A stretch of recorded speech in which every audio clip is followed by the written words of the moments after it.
Dilova. Dilova, avec l'accent anglais, c'est ça? Un peu, ouais. Il faut un petit peu de style. C'est parce que ça ressemble un petit peu à mon prénom. J'ai pris un petit bout, donc voilà. Oh, ok, parfait. Donc, est-ce que tu peux te présenter pour les téléspectateurs? Alors bonjour tout le monde déjà. Donc moi c'est Dilova, comme elle l'a dit, artiste zouk. Donc j'ai 24 ans, je suis originaire de la Guadeloupe. Et puis voilà, aujourd'hui je suis là avec vous et j'espère qu'on va passer un bon petit moment. C'est ça. Donc, pourquoi avoir choisi la musique?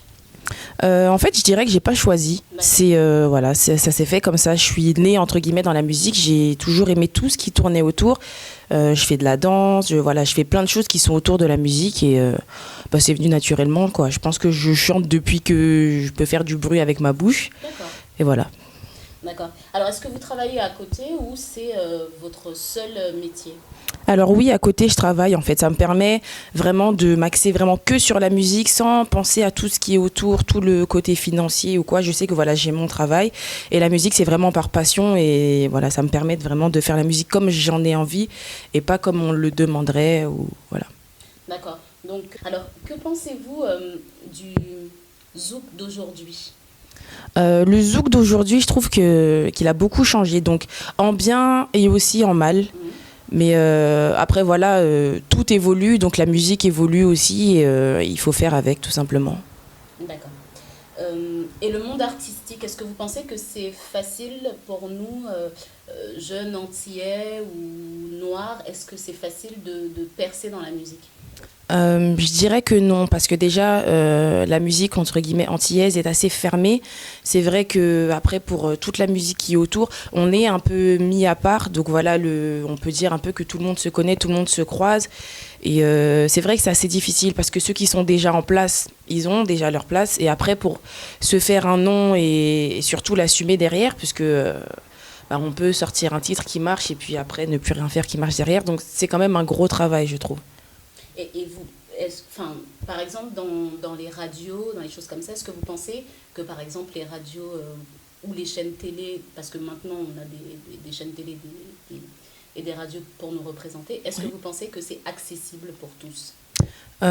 Plus ou moins. Je pense que en fait, ça va dépendre un peu des chemins, des personnes avec lesquelles on travaille aussi. C'est vrai que si on travaille avec des gens qui ont, entre guillemets, un peu fait leurs preuves au niveau de ces médias-là, c'est un peu plus facile d'avoir accès parce que ces personnes-là sont déjà connues et on sait que voilà, le travail qui est fait avec ces personnes-là est carré et efficace. Donc c'est un peu plus simple, je pense, quand on travaille avec les bonnes personnes, d'être intégré parmi ces médias-là. Après, voilà, il y a aussi des petits médias qui permettent de se faire connaître, de se faire voir et donc de par ces médias-là, on peut avoir accès, voilà.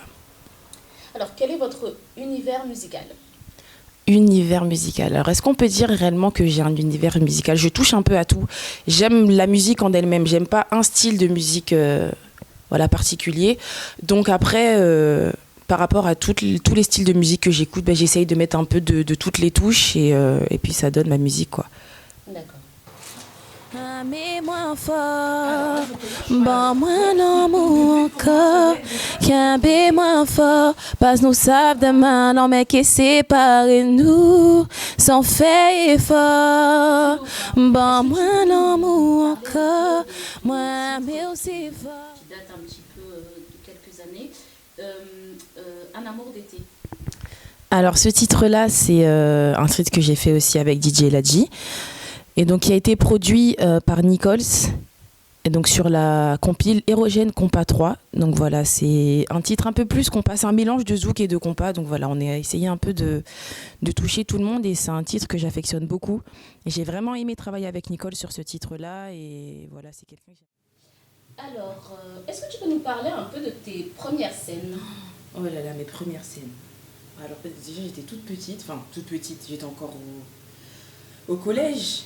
Alors comme je vous ai dit, je suis très maladroite, donc voilà, ma première scène c'était dans ma ville avec Nixon, que certains connaissent de par le groupe Teddy, le groupe compas, et puis il chante aussi tout seul, il vient de sortir un titre avec Kim. Et donc ma première scène c'était avec Nixon et c'était dans la salle de cinéma de la ville, donc il y a une scène en fait. Et bon, bien évidemment, dans toute la vie, tout le monde sait que je suis maladroite. Donc moi, j'étais un peu stressée, je suis arrivée toute contente et bien évidemment, je suis tombée. Donc le micro qui rebondit par terre, qui fait plein de bruit, ça fait des larcènes, tout le monde qui rigole. Bon, j'ai entendu dans le public, ah quand même. Donc c'est que les gens s'attendaient à ce que je tombe. Donc voilà, c'était plutôt drôle. Bon, on fait beaucoup d'étages parce que moi je vous l'ai dit, je suis gourmande. Voilà. J'aime vraiment beaucoup. Est-ce que selon vous, les artistes afro-caribéens font ce qu'il y a à faire pour, enfin en tout cas la majorité, font ce qu'il y a à faire pour justement élever le zouk ou nos musiques de chez nous dans le monde, un peu comme à l'image de la kizomba en ce moment? Je dirais que certains essayent, d'autres pas forcément. Après voilà, il faut avoir les bons moyens, il faut connaître les bonnes personnes. Donc voilà, c'est quand même assez difficile, mais c'est vrai que je pense qu'il y a encore moyen de s'élargir un peu plus et d'en faire plus pour être connu. Voilà, il y a certains qui ont réussi à se faire un nom et qui se servent de ça pour faire diffuser notre musique un peu plus ailleurs. Mais voilà, ça reste quand même assez difficile. Qu'est-ce qu'on pourrait faire pour que partout en Afrique, aux États-Unis, même dans les pays asiatiques, qu'on puisse faire découvrir notre musique? Je pense que c'est la bonne question justement et qu'on n'a pas encore réellement trouvé la bonne solution. Voilà, on essaye de proposer un peu notre musique un peu partout, mais voilà, il faut aussi que de l'autre côté les gens soient réceptifs et parfois c'est pas forcément le cas. On est encore enfermés, on ne nous laisse pas réellement exporter notre musique. Donc voilà, il faudrait qu'on arrive en fait à rallier les autres communautés à ce que nous on fait pour pouvoir s'exporter, je pense. D'accord. Selon vous, est-ce que les artistes zouk, dancehall, etc. de la communauté afro-caribéenne ont suffisamment de critiques pour pouvoir se performer? Suffisamment de critiques, je sais pas si je pourrais réellement émettre un avis là-dessus parce qu'en fait, on est un peu jugé par toujours les mêmes personnes, c'est toujours le même milieu, c'est toujours voilà, c'est, on va dire, un petit groupe, les mêmes personnes se connaissent, donc après, ça tourne très vite en rond et on n'a pas forcément les bonnes personnes pour nous parler. Après, il faut dire aussi que certains n'oseront peut-être pas dire les choses comme il faudrait qu'elles soient dites. C'est vrai que c'est difficile de dire à un tel non, j'aime pas, tout simplement, alors que des fois, les mauvaises critiques, c'est ce qui fait avancer, mais c'est vrai que c'est assez difficile aussi de faire comprendre à quelqu'un que peut-être cette fois-ci, le travail n'était pas à la hauteur. Donc, bon. D'accord. Alors, comment vous voyez le zouk dans 10 ans? Ah, ça, c'est une bonne question. J'aimerais bien que dans 10 ans, le zouk soit partout. Et puis qu'on revienne aussi un peu à la base de notre zouk, en fait. Exactement. Parce que c'est vrai que maintenant, ça dérive beaucoup vers l'urban, vers tout ce qui est moderne et tout. Et on perd, en fait, la base de ce qui était vraiment notre zouk, le zouk love. Donc, voilà, essayer de revenir un peu de ce côté-là. Alors, vous êtes venu aussi pour parler surtout de votre nouveau single. Oui. Nous mélanger. C'est ça. Donc, du coup, avec qui vous avez travaillé pour ce titre? Alors, sur ce titre-là, j'ai travaillé avec Warren. Donc, c'est lui qui a écrit ce titre-là et qui a été en fait à la réalisation artistique. Donc, ensuite, j'ai travaillé avec Karine Mac qui s'occupait de tout ce qui était promotion, etc. Et bien sûr, DJ Ladji qui est mon producteur, donc qui est à la base de tous les projets. Voilà, après, on a été entouré aussi d'autres personnes comme le coiffeur Alexis Rosso, le styliste Grégory Ambroisine et puis aussi la personne qui a réalisé le clip, donc Armel. Donc voilà, on a eu une bonne petite équipe sur ce projet-là et ce qui nous a permis de rendre ce qu'on a rendu aujourd'hui.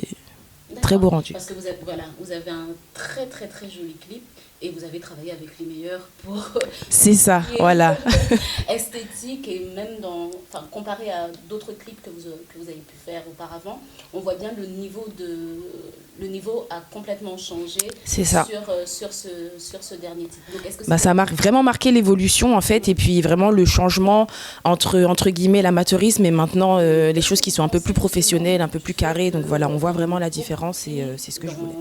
Beaucoup de productions afro-caribéennes, la plupart du temps, ce sont les blancs ou blanches qu'on va mettre en avant dans ce style dans nos propres clips ou ou dans nos productions sous prétexte qu'on a des quotas pour pouvoir passer au niveau télé et radio. Après, voilà, je pense que ça fait partie des choses auxquelles on est obligé, entre guillemets, de se plier si on veut pouvoir être diffusé. Mais je pense que voilà, ce sont des règles qui sont pas très justifiées, en fait, parce que notre musique de notre communauté, en fait, à la base, ce sont des personnes de couleur qui chantent ces musiques-là. Donc pourquoi forcément devoir intégrer des personnes blanches pour pouvoir faire passer les clips? Donc voilà, je trouve que c'est pas normal, mais bon, non, il faut faire entre guillemets avec. Moi, je sais que sur ce point-là, j'ai jamais forcément choisi soit une personne blanche, soit une personne noire ou quoi. J'ai toujours fait en fonction de ce qui irait le mieux pour le clip et ce qui irait le mieux avec moi. Donc voilà, jusque-là, ça a fonctionné. J'espère que ce sera encore le cas, mais voilà. Là, il n'y a pas trop de risques. C'est un mannequin. Voilà, c'est ça. Donc, du coup... Il aurait pu être bleu, ça reste un mannequin. Très bien. Donc, où on peut vous retrouver les réseaux sociaux Alors, sur Facebook, donc ma page Facebook Dilova, tout simplement, D.LOVA. Il y a un point. Et après, voilà, mon profil Facebook, sur Twitter aussi, sur Instagram. Voilà.